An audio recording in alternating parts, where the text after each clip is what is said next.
There are some upon this earth of yours who lay claim to know us, and who do their deeds of passion, pride, ill will, hatred, envy, bigotry, and selfishness in our name, who are as strange to us and all our kith and kin as if they had never lived. Remember that, and charge their doings on themselves, not us. Welcome back to the BOOKWAVE, the Book Club podcast. I'm Scott, joined here today by Pat, Yeah. Jason, Good tidings we bring to you and your kin. and William. Hey, how are you now? And today we're reading A Christmas Carol, classic by Charles Dickens. And my question to all three of you and to anybody listening at home in the comments section, you can answer down below. Have you been a Scrooge this year? And if so, what are you going to do to fix that? Are you one of the people that the ghost of Christmas present is talking about? Or are you going to make a change with your life? Let's start with you, Pat. Well, I wouldn't exactly think that I'm a Scrooge in a way because I've just been living an average, ordinary life and everything. I haven't really struck down anybody with my own verbal abuse of any kind. I guess in a way, if I wanted to change myself, it's just to, be more communicative and just learn to be more optimistic because, despite our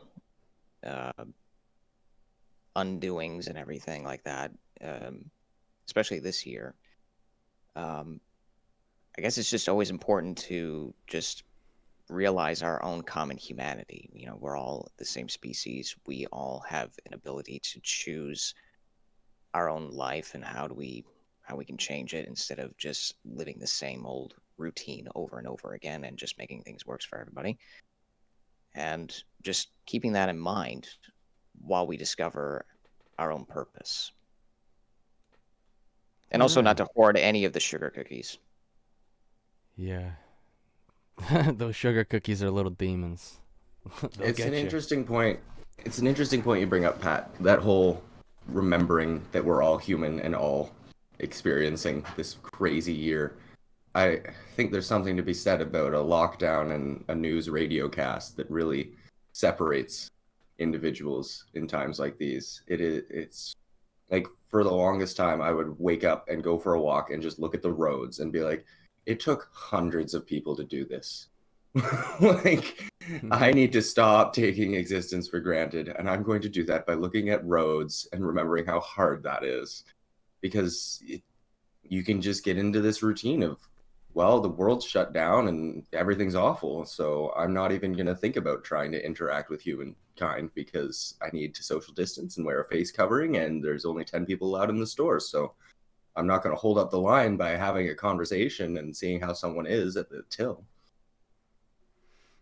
Mm-hmm. But that hurts the spirit, man. Yep. Yeah, it really does. In a way, the best thing you can do for your community is to, sacrifice that connection with your community. It's kind of hard to walk that line sometimes.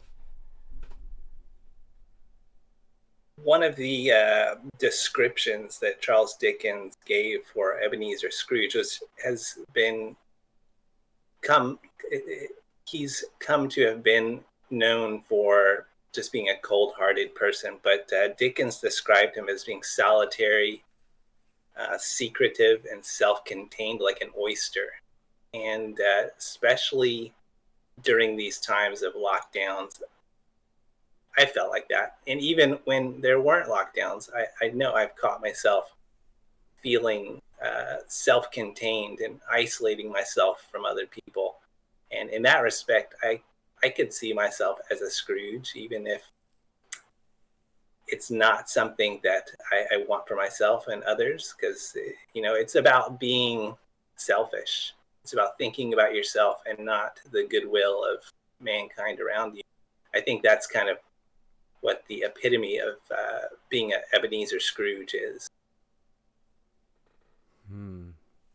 That reminds me a lot of when we were reading Beyond Good and Evil about Friedrich Nietzsche and talking about how he would just isolate himself entirely and how he just thrived on solitude. So maybe he's another comparison to Ebenezer Scrooge, just the high-class intellectual that thinks he's too good for all these lowly, slave mentality or slave morality people all around him. Yeah, I think it's an easy delusion to fall into of being alone, being an island. But if you look at it from a bigger picture perspective, everything's interconnected. So no matter how much you want to isolate, you're going to be part of a greater good, hopefully. But I mean, we all walk on the bridges that our ancestors and our fellow men have created. And so if you're isolating yourself, not being compassionate, only thinking about selfish ends, the kind of bridge that you're going to make isn't one that everyone else will be able to find useful. Mm-hmm. Yeah, and also to continue down the whole living in solitude thing, we all know that when Scrooge is dreaming and he meets the ghosts, the three ghosts of Christmas, we as readers know that it's all a dream. They're not real. Even though they show different parts of everything that they show to Scrooge in a way. We see his own mind while he is in his own bedroom all alone on Christmas Eve. And in a way, as he's exploring, this gives him an idea of who he really is as he progresses throughout until the morning he wakes up. So there is some benefit to that, where even if you don't fully understand, even if you think you know yourself fully, there's always a lot of things in your unconsciousness that slowly unpack. And then you look at that and think, gee, I never really thought about that. Was this here this entire time? Did I not realize it?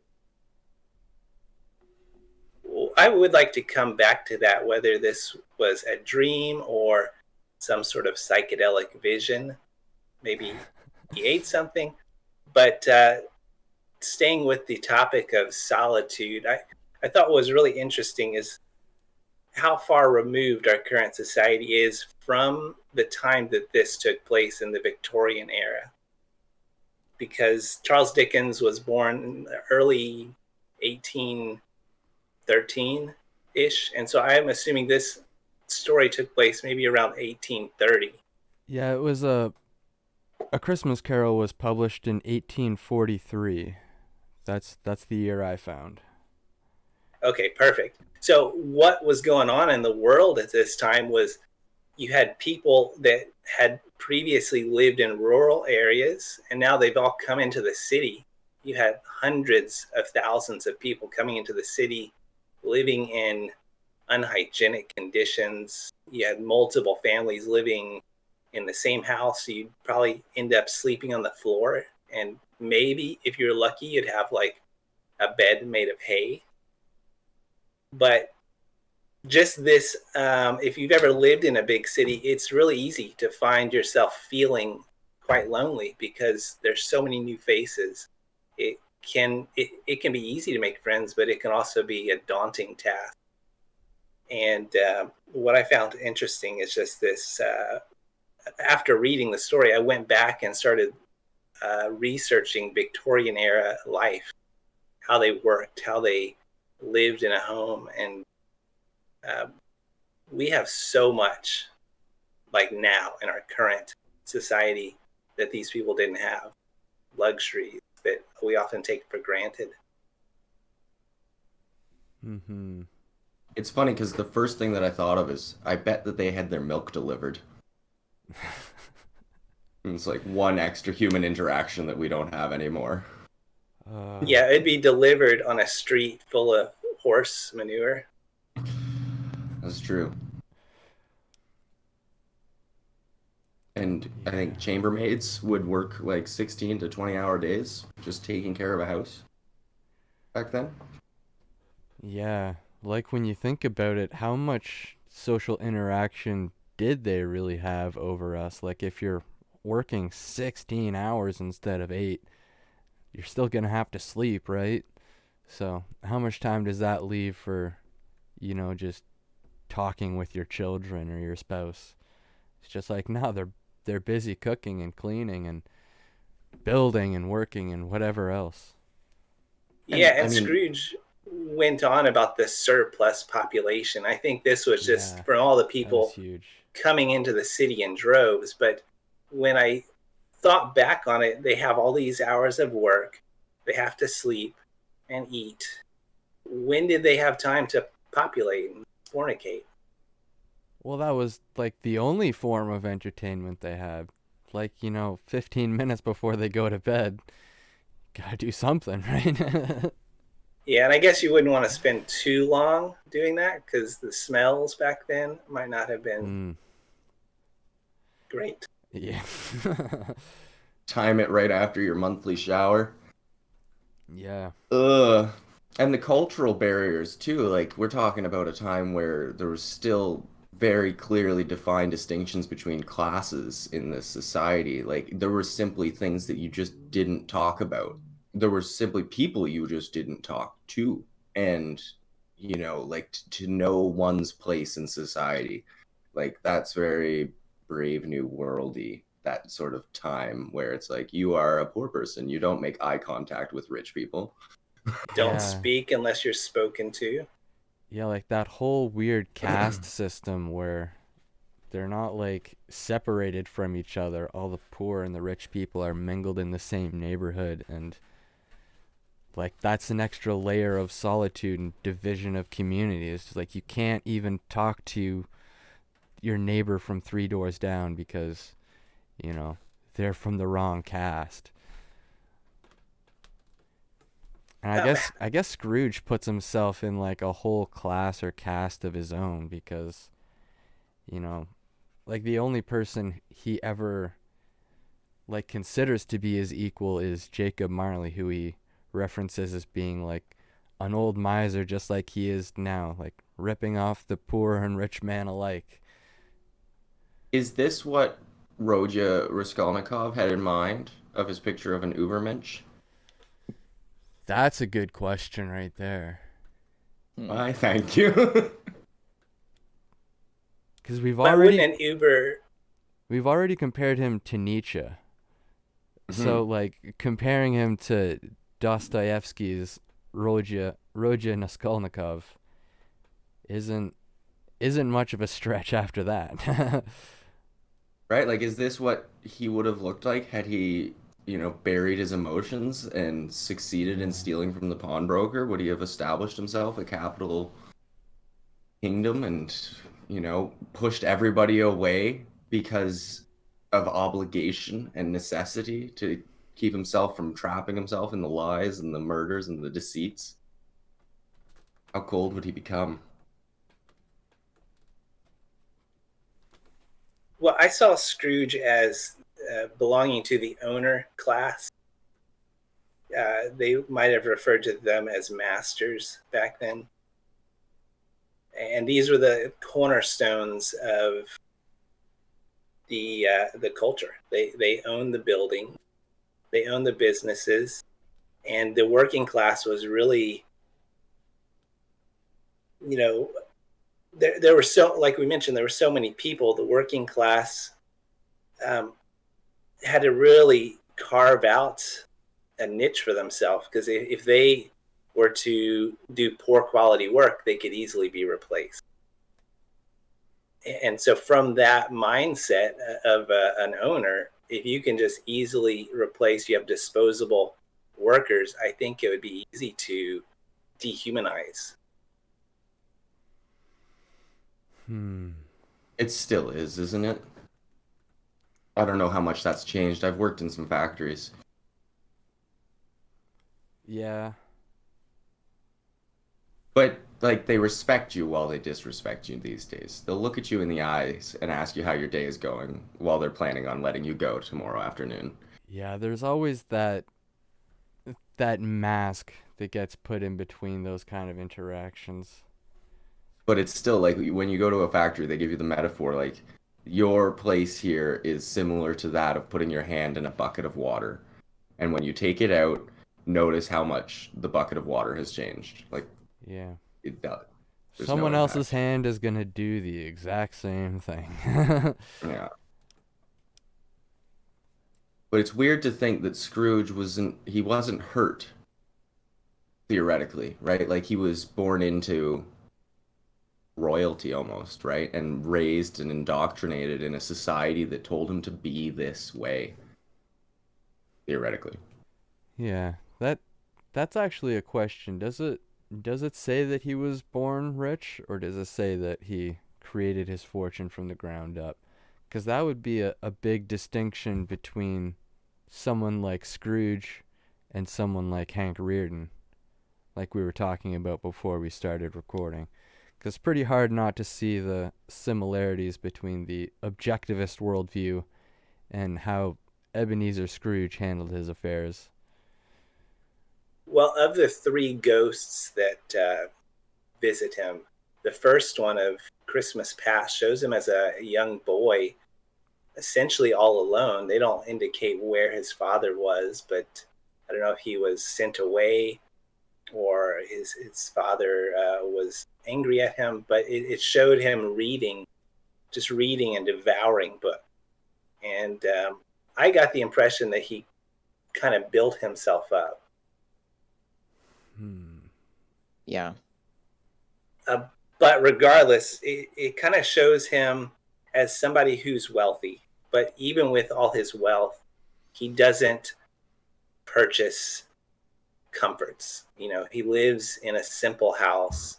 It might be bigger than other people's, but he doesn't have creature comforts and surround himself with heating. He lets his house get cold because he doesn't want to spend the money. It mentions he uses a comforter because he doesn't want to spend the little money on a jacket. So. Yeah, in a Yeah, way, he doesn't do nesting. In a way, that kind of routine of just devouring books after book after book, and then just growing up trying to build yourself. That too can also provide a bit of resentment too, as a way of being a defense mechanism, because there's so much knowledge to devour, and it turns you into something else entirely. And I guess in a way, Scrooge was using what he has learned to make himself stronger and not let any kind of emotion get attached to him. The will to power. Yeah. He just let that own desire. Well, he just let the idea of rising into power and earning as much money as possible expand. He just lets that, and he just let those things in as his default setting.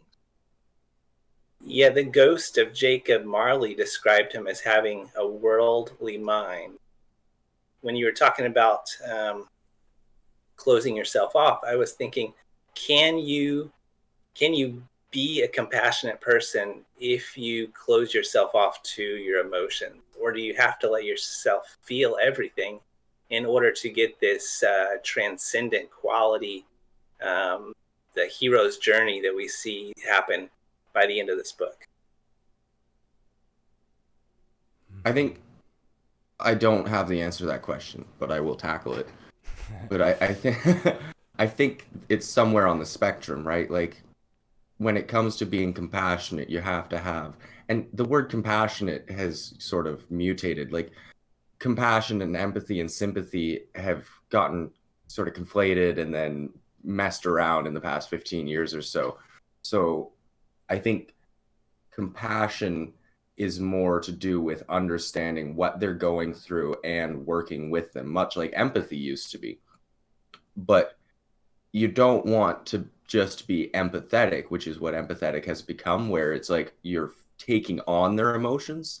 So it's like someone's going through something and it's like, oh, I completely feel that. And it's like, well, that doesn't help me. Yeah, like, I'd like you to understand that. Yeah, it's about understanding each other, not about, taking on the same virus, Like giving you my depression isn't going to help me get less depressed.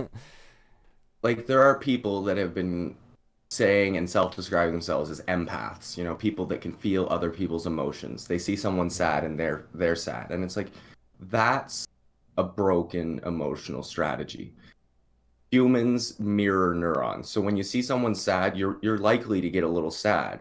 But if you can't identify the fact that your emotions are coming externally and you don't have the control to decide what state you're in, that's a problem, because emotions are 7 seconds.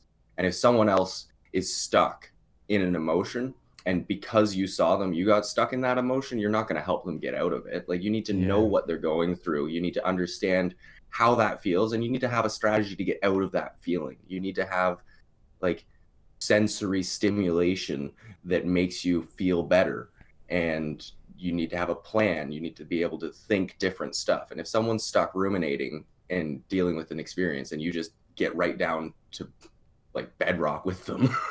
Yeah. I can definitely relate to what you're saying. Like, I definitely have felt like that kind of person in the past, especially being like if you don't have like an identity or a sense of self, let's say, it's so much easier to let other people's emotions affect you.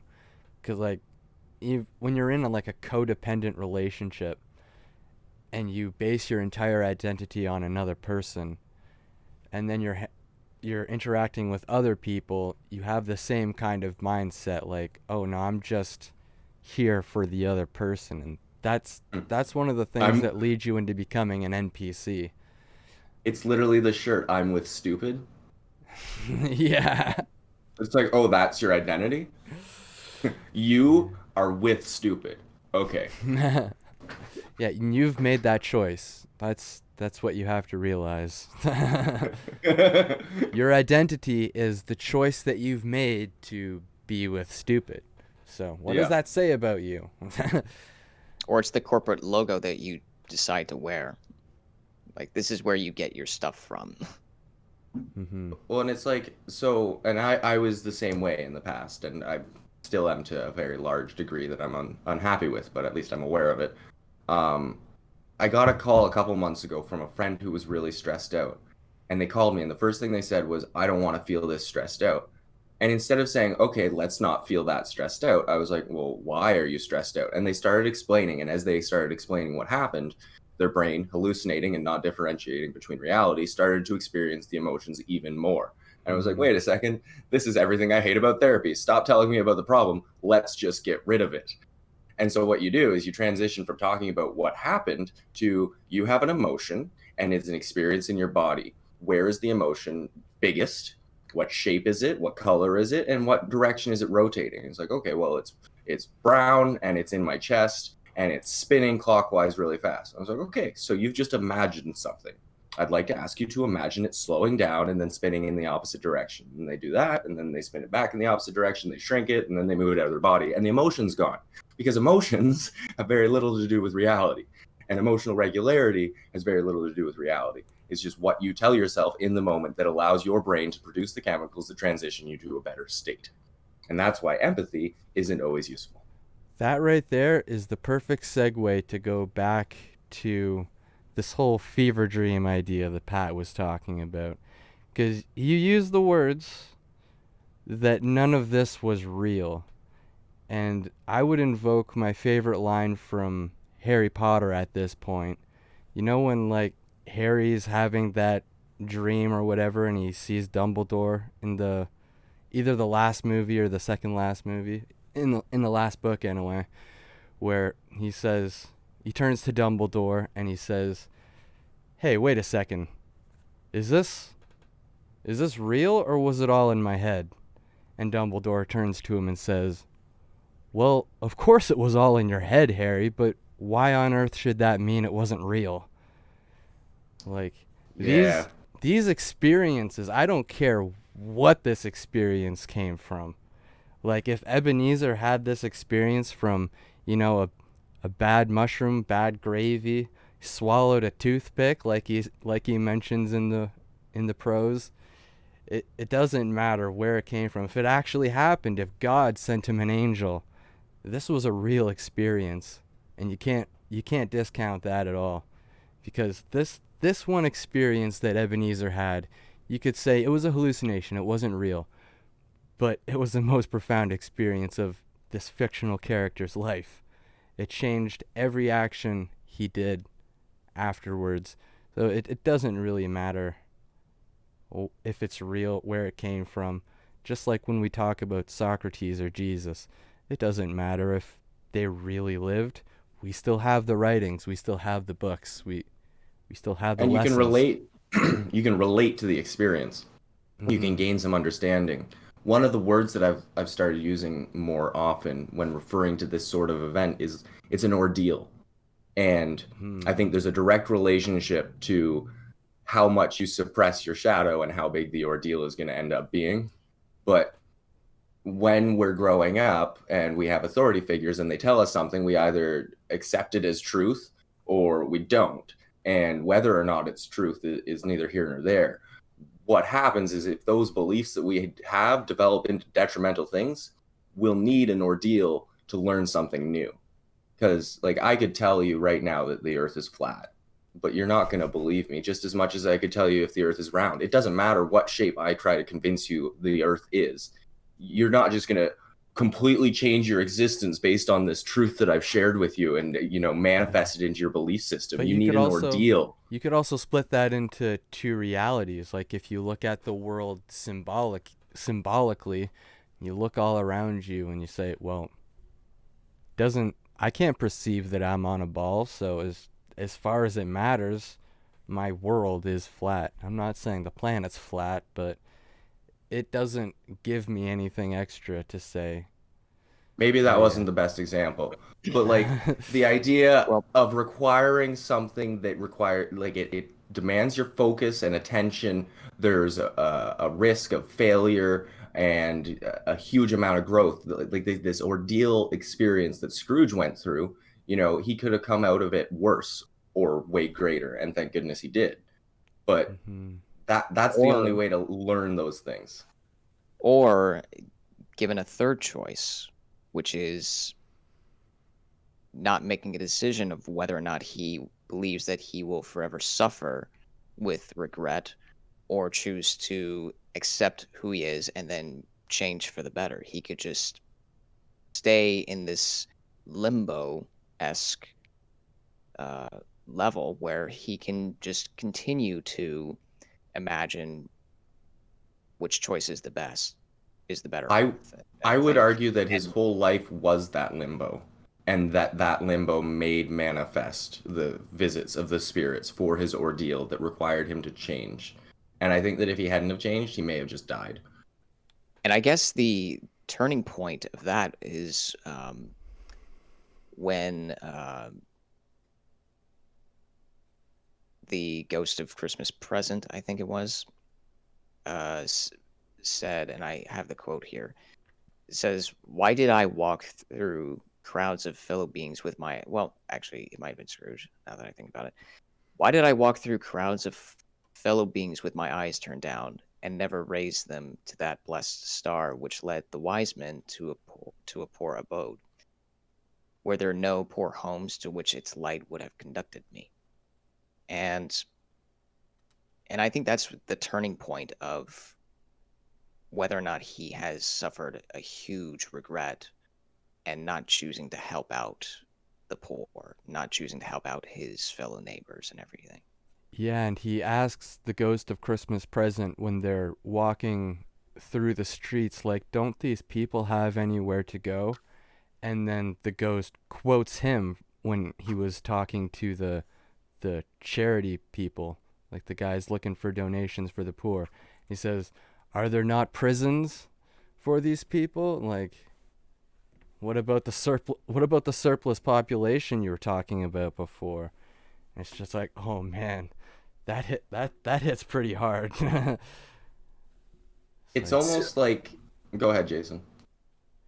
Well, I was just going to add on that for people who couldn't hack it at work, their options were the workhouse, which is kind of like a government funded work camp, but it was meant to be very harsh. They wanted you to not stay there because you would get free food and a roof over your head. So they would work you to do impossible tasks like breaking up stone, breaking up bone.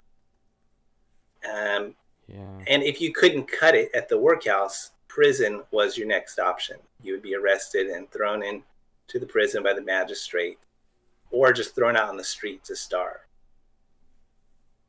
Yeah, and Scrooge makes a point. There's like, I already give my fair share of donations to the prisons and the workhouses. Why can't these people go there? It's just like, well, a lot of these people would rather die than go to these places. It's like, well, maybe they should decrease the surplus population. It's like, damn, dude, that's a little harsh. That's where I think it goes a little bit further than the Hank Reardon character that we were talking about.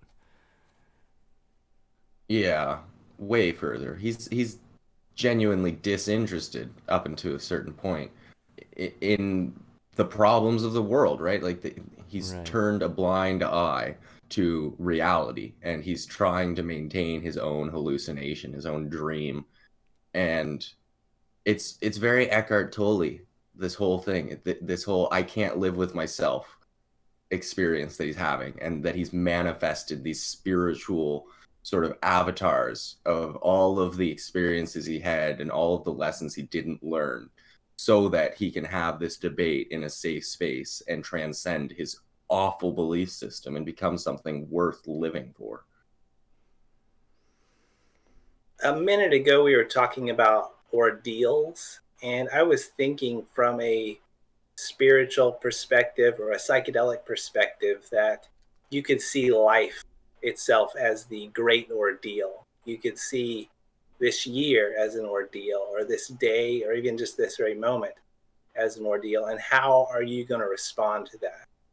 Are you going to close down, shut yourself off, or are you going to think about your fellow man? And if you were in a position that these workers were in, it would be very difficult to kind of have that big view. And, you know, I want to be not necessarily happy, but I want to be content with life. And I want to spread what little joy that I can cultivate.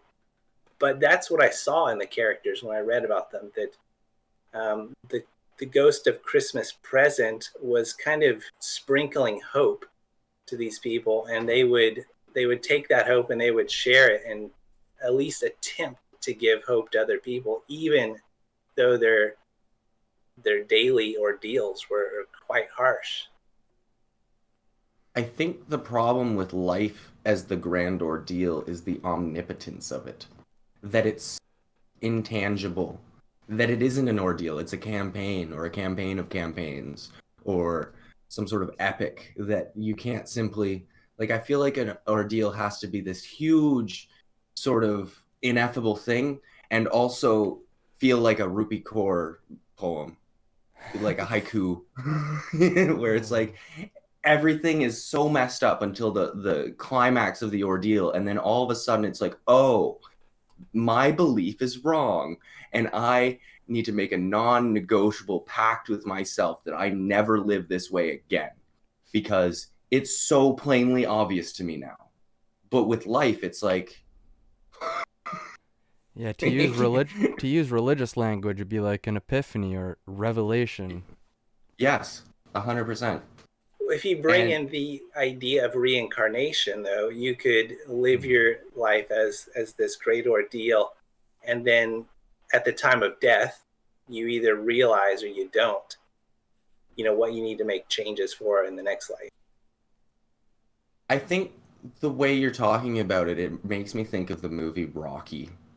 And and Stallone himself selling that script and guaranteeing himself that that would be his role. Like, that's a man who said, life is my ordeal, and I'm just going to fight it every damn day of the week. And it's like, holy shit, this is the kind of person that can pull themselves up by their bootstraps. I am not. The ordeal of life makes me want to hide in my bed. I'm more like the ordeal of having a good coffee on my own terms, because I don't like Tim Hortons. You know, something's small. Yeah, and then you get bigger. Ordeals. Extrapolate to the big ordeals later. It's like, my star's over here, I'm going to shoot for here. Yes, the old Petersonian. There was this quote by Jacob Marley in the book where he says, "It's required of men that their spirit should walk among fellow man and travel far and wide. But if the spirit does not travel in life, it will be condemned to do so after death." And so that's where I got the idea that, and it's not my idea, and I'm most likely wrong, that this idea taken from Hinduism and Buddhism of reincarnation, that if you do good deeds in this life and you pull the weeds of hatred, greed, and delusion, that maybe, just maybe, you'll have a better life next go around. I think, because we were talking about the almost toxic independence of Scrooge earlier, and I think that the nature of humans is to be interdependent, and we were talking, of course, about the codependency and that issue, but we need people, and we need spirituality, and we need routine, and we need chaos, and we need spontaneity, but we also need balance. And I think that a lot of people see the struggle of maintaining relationships as this chaotic, unbalanceable thing that doesn't fit the boxes of their scheduler, and so they give up on it. And it's like, no, that's not how it works. You don't win that way. You lose something when you say no to going out and doing community service or going to mass, whatever your mass is, whatever your religion is, whatever your godhead appears to you as. Like, you need to do these things to feel full and to live life with a capital A, being alive and being enthusiastic. And it's demanding. You know, loving is harder than hating, and growing for tomorrow is harder than eating candy and playing video games and going to bed at 4. But I'll tell you, the latter does not make you feel better. Have you been watching me? We're deep into December in Canada, my friend. I know what's happening. The holidays are around the corner, so, you know, it's that time of year. But it's like, I was having this conversation with my buddy the other day that love and hatred are equally powerful energies. And his argument wasn't that hate was stronger than love. And of course, this is all very out there, bullshitty kind of hypothetical conversation. But his idea was that it's so much easier to hate that there's an abundance of it, which makes it outweigh love every day of the week. And confronted with those odds, what's the point? Not to mention, it's pretty popular too. Well, in freakout culture. Yeah. Yeah, it's like in just how we assign value to precious metals today. It's like the scarcity of it is what gives it its value.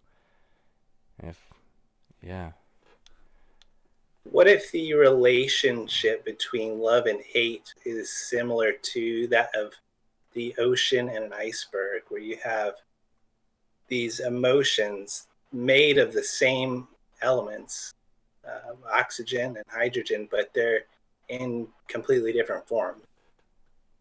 Be watching, my friend. It can flow or it can crash. Anybody know the Bruce Lee quote I'm talking about? Yeah. I don't know. It's hard to make a simple metaphor. I almost want to compare it, like, if it's gonna be water, then it's salt water and it's fresh water. And it's like, you can do You can do a lot with salt water. Like if someone has, like, you'd look at a bad father, I think is the easiest way to talk about the love-hate relationship, where if your father has yelled at you because you've made a mistake versus encouraging you to do better, like that's still energy output towards loved one. Whereas the neutral, the lack of looking in and giving feedback, that's the real sin in fatherhood, literally walking away and not being there.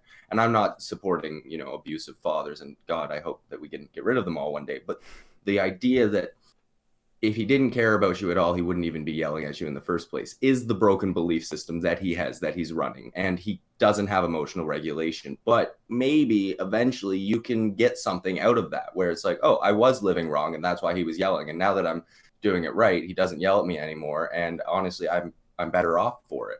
And it's like, that's like dropping off 1,000 gallons of salt water to people that are thirsty.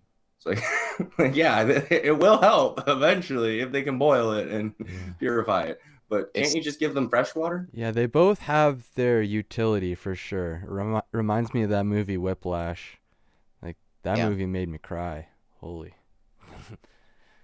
Well, it's like the amount of work it took me to explain the benefit that comes from a hateful action sort of demonstrates the point that you should just raise your children with love, hopefully. Yeah. It's a sense of moral responsibility in a way. And it's also mentioned in the story where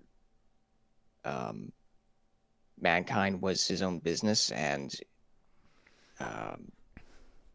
it's like the dealings of a trade where you can offer charity, you can offer mercy, or you can offer forebodance or benevolence or whatever emotion you can, and just let that go through, and you can either accept it or you can ignore it or you can deny it. Oh, and it's like that belief that business isn't about emotions and it's logic and it's deals and it's cost versus, I don't know, risk. I don't know. I'm not a business person. But it's like, what's the point of doing business as a human, as an emotional creature, if there isn't some jewel of emotion in it? Like, why are you doing it? And it's like, if you didn't even know that you could be doing it for something more than money, like, how are you doing it? And then it's like, what are you doing? But most people are just like, I'm going to make money by selling wood. And they grab their axe and they go and they chop wood, and they come home and their hands are sore and their body is sore and they're broken and they beat their wife, and it's the 1600s and life is awful. But well, now with Scrooge, I mean, his whole business, I believe, was law. He was in the business of counting money, and money is a promise to the future, but he didn't really use it that way. He just used it as a place setter in his position in society. He didn't before the story, before the ghost, he's not donating the money. He's not doing goodwill with his money. He's just collecting it in like Scrooge's vault. It's just like the duck swimming in his vault of gold, if you will. But then we have a transition by the end of the story where, yeah, he has all this money, but now he realizes that he has the capacity to do something good with it. Yeah, it's almost like he was worth a lot, but he offered no value. Mm-hmm. Yeah. And you see the Ghost of Christmas Future shows him what happens to that amassment of wealth that he's collected. Like, he gives bed curtains to his family in the will, and like these little insignificant things, and there's no notion of what happened to the money at all. Like, probably just got collected by the government if he's not gonna give it to his family members who he thinks are worthy of it. And if we go back to the three ghosts, starting with the Ghost of Christmas Past, it shows the story of Scrooge becoming the miser he is. And the central factor that I read into it was money. He just became very greedy. And it's through that he became selfish. He from the Buddhist terminology, he started grasping at the world, clutching onto things, closing his heart. Yeah, they show him the vision of like his old girlfriend. He's like, "Oh, how in love I was with her," and all this. And then it's like the next vision right after that is like, you've turned away from us, and now you only worship money. So, either marry me or I'm out of here. At least that's how it went down in the Daisy Duck cartoon or whatever that was. Daisy Duck version. I mean, I think Was that Will? It's almost a story of addiction, isn't it? Yeah. how so? Well, the addiction is the money, right? Yeah, And addiction to wealth and status and capital. And I mentioned this in another video before, but like if you're into your Christian mythology and all this occultism, you could say he turned to the god Mammon, so the representation of greed. right. Yeah, the devil. Or in American Gods, the god of money. So Yeah. I like to think of Scrooge as a little boy where he loved the world unconditionally, but then he grew up to apply a conditional love on it. He would only love the world or those aspects of the world if they brought him some kind of profit, if they brought him gain. And if you were not involved in that transaction, if you weren't part of his business or you were a bad worker and were costing him money, he would cut you off. No more love for you. And so I was actually curious if you guys thought of the three ghosts as being metaphors for anything. So maybe like the ghost of Christmas past. For example, I thought the ghost of Christmas future was a metaphor for death. Mm-hmm. Yeah, I way definitely it got is. some of those vibes. Yeah. He did show him his death, and he was dressed up like the Grim Reaper. And he was completely silent the whole time. Didn't say anything. The Scrooge McDuck cartoon deviated from that minor detail. I guess, would you guys think that the ghost of Christmas past was maybe metaphorical for our memories? Yeah, in a way, it does serve memory because it shows not only what you have done in your past life, but also it shows you what to remember, where you came from. Yeah, it's like your origin story. Yeah. But not And- even, because it's tainted by your own biases. Yeah, that was another little thing too. Like he was being showed his memories, not how the past objectively happened. Because Mhm. wasn't there like one part where he's just like, "Oh, Captain Ahab just showed up. Oh, it's a what's the other So one from the he was Arabian remembering Nights?" all of the characters from the books. Yeah, but like he And- was remembering them as if they were like showing up to his house in his childhood.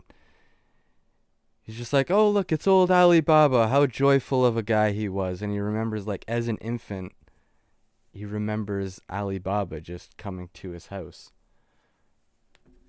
Right. And it's like, well, that's a neat little detail, just like showing him again, reminding him what it was like to, experience the mind of a child, because that's a lot like of what Nietzsche and Jung say too, that a lot of like what growing up and maturing and coming into your own is remembering that childlike wonder that you left behind in the slog of life, I believe Buddha says something similar too.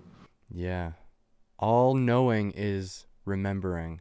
I think that's something along the lines of what his message was. Yeah, in a way, when we think about memories from our past and having that childlike sense of wonder, we are entranced by it. And it's the Mhm. only thing that can give us joy. But the problem is, even though we have access to that memory, we cannot relive it in the present. We can't go back to it. One metaphor that I kind of pulled from the whole journey was kind of a loose allegory or comparison to Dante's Inferno.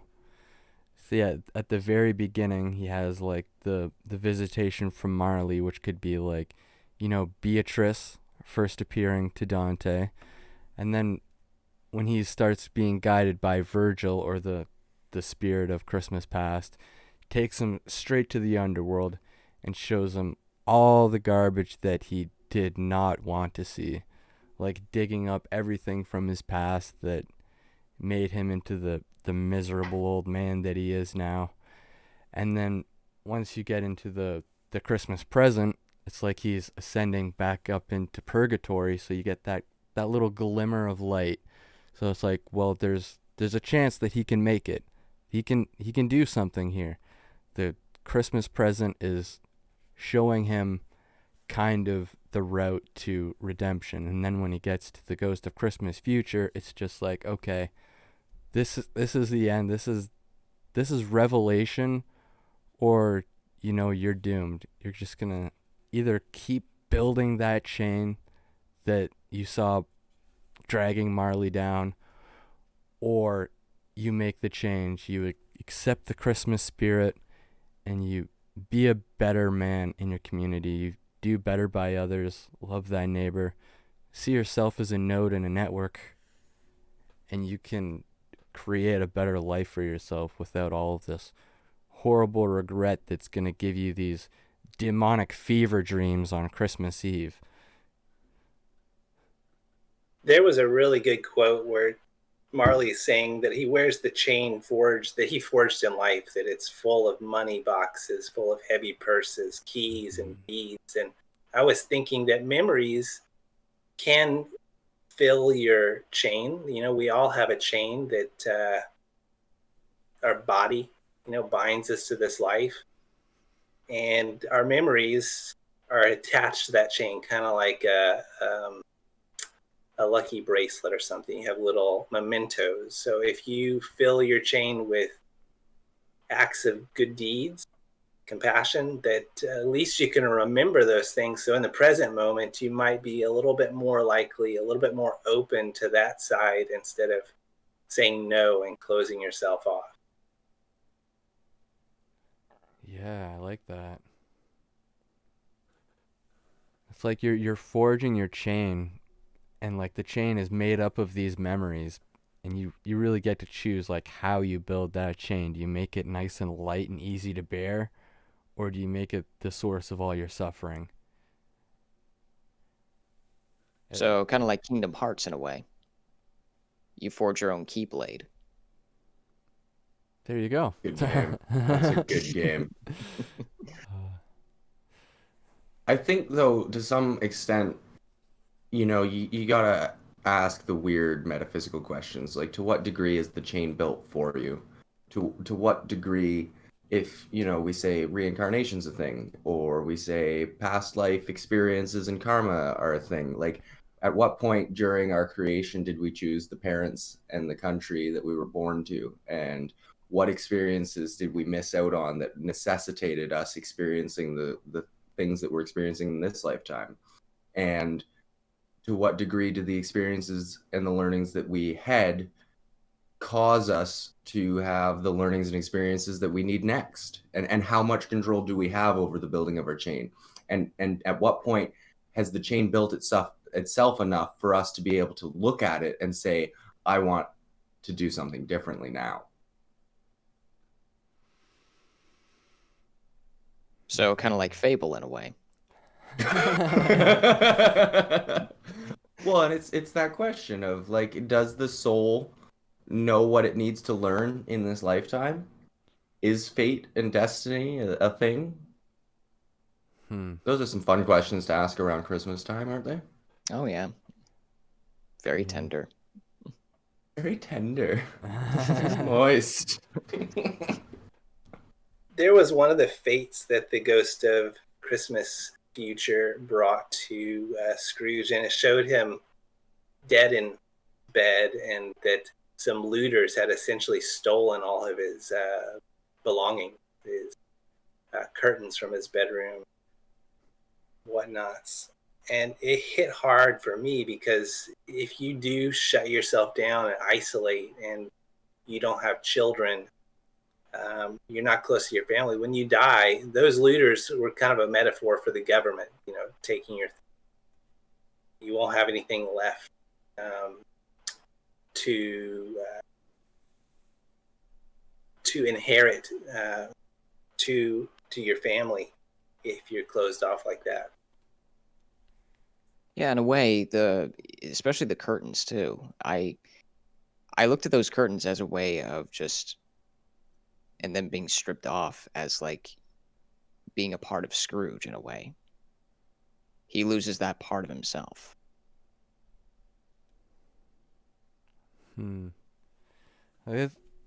Those are the kind of parts that constantly remind me of Atlas Shrugged too. It's like Will and I, at least, we love poking holes in objectivism, and it's just like you work your whole life for yourself to create all this wealth, but as we know, none of the objectivists in her story had any children. So where does that wealth go afterwards? I mean, I guess you would say you leave it to, a worthy predecessor, someone who you accept in life as being, an acceptable person to leave the family business with. And, to hell with family ties. Blood doesn't mean anything if you're an objectivist. Yeah, and that's the problem, isn't it? Like, what's the point then? Why? Like, why would you work for yourself if you're just gonna leave it to your successor? Like, and especially in Atlas Shrugged, everything they built was destroyed by the government there. So it was just like, yeah, they use the term looter quite liberally to describe the government. So I didn't even have to think twice when the word looter came up in A Christmas Story. I'm like, oh, they're talking about the government. It got seized in taxes and all this and all that. yeah. So like there's definitely some parallels here, and I'd almost like to see Ayn Rand's rebuttal to it. I'd like to see like a whole like speech about Ayn Rand talking about Ebenezer Scrooge. Just her character breakdown of this one individual and where did he go wrong, if he even did. I'd really like to see a real objectivist's answer to that question. While we're on that thread, I'd like the communist analysis of how capitalism is the real criminal in this story. And that in a communist society, Scrooge never would have existed because he just never would have existed. Well, in communism, Scrooge never would have existed because rich people weren't a thing in communism. Exactly. Yeah. As such, capitalism is the real villain. Yeah. I mean, during this time of the Victorian era, there was quite a bit of free market enterprise going on where you, as a worker, you might make, Scrooge's clerk, he made 15 pence an hour. You could go over to the foundry, somebody's maybe making 4 pence a day. And they go pick that up at the pub, and the foundry owner and the pub have a deal where, he gives the pub owner the money. The workers go in there to get the money, but at the same time they're at the pub, so they're going to get a drink that gets deducted from their pay.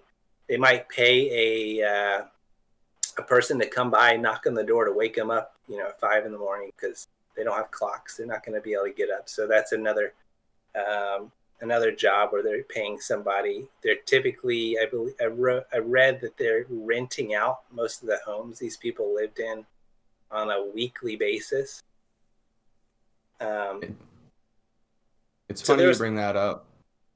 I actually have a sign from the area that we're in, that I'm in, from a grain elevator sometime in the past 100 years, and the sign was at the bar. And it was roughly along the lines of the bar was closed except for 2 grain elevator workers on payday, basically. It was just like completely set up. You go, you get your money at the bar, you spend all your money at the bar, you go home. What a racket. But I guess one of the questions I had after we get to the end of the book, where Scrooge has this transcendent moment and he's giving all this money away, how long can he keep this up? Well, like with most stories like this, I would just say it's up to the audience to decide. Let their imaginations run wild with it. There's not going to be a definitive answer that you may look for at the very last page, but at least you have a good idea, maybe, about what happens next. Yeah. Yeah, and it doesn't say he gives away all his money. And it's something that any one of us could deal with on a daily basis. If you're walking down the sidewalk, a city park, and there's somebody there that is sitting on the ground, they have a sign up, maybe that says, "It's a beautiful day, I'm blind." They have a little cup that you can put money in.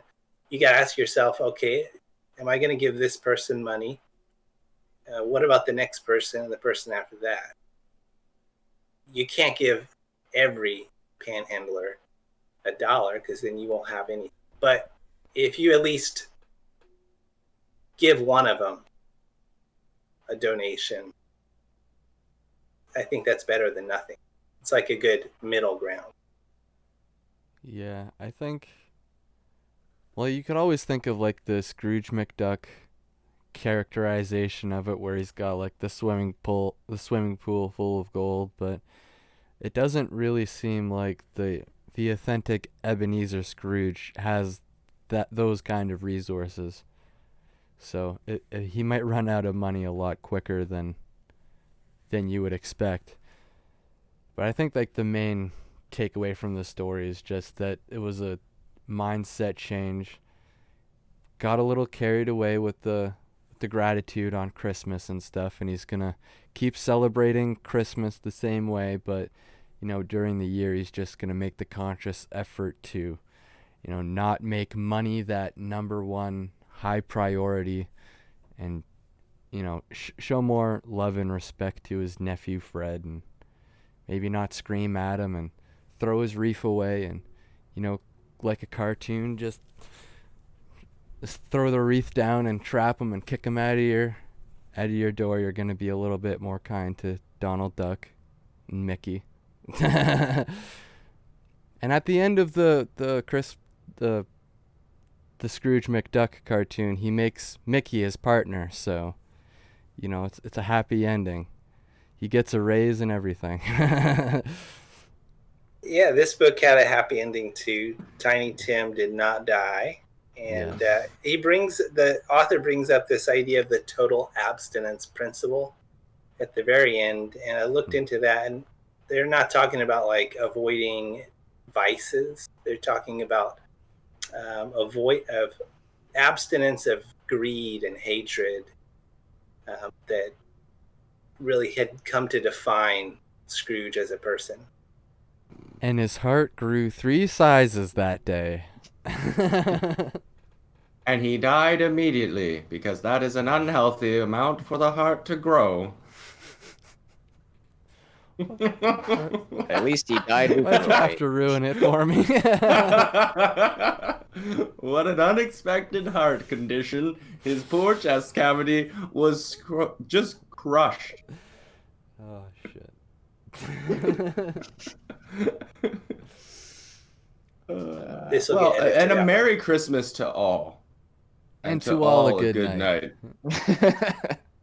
God bless us, everyone. Everyone. Don't forget to subscribe. God bless ye, merry gentlemen, may nothing you dismay. Sing it, Jason. Beautiful. Beautiful. Yeah. So, yeah. And remember, this Christmas, if you're looking to give away a loonie to a joyous group of 4 young men panhandling, please, sir. I go want to some more. /bookwave. Yep, we have a little donation box. You can donate, one time or monthly. It's up to you. You can like, comment, subscribe, share us around with all your friends. Rejoice in the Christmas spirit, I say. And let us know your thoughts on A Christmas Carol and what did you think of it. And if there's anything we may have missed, you can discuss it in the comment section. And Yeah. if you want just an entire episode of Jason singing Christmas carols, we can make that happen too. Yes. Let us know what your favorite Christmas carol is so we know which one we need to get Jason to sing. Yeah. But until next time, oh yeah, we also have a website, www.bookwave.club. But until next Until time. next time. Until next time, may the force be with you. Or Happy equal to holidays. mass times excess. No. What? Mass times acceleration. Happy holidays, everyone. And Merry Humbug. Christmas. Oh, bah humbug.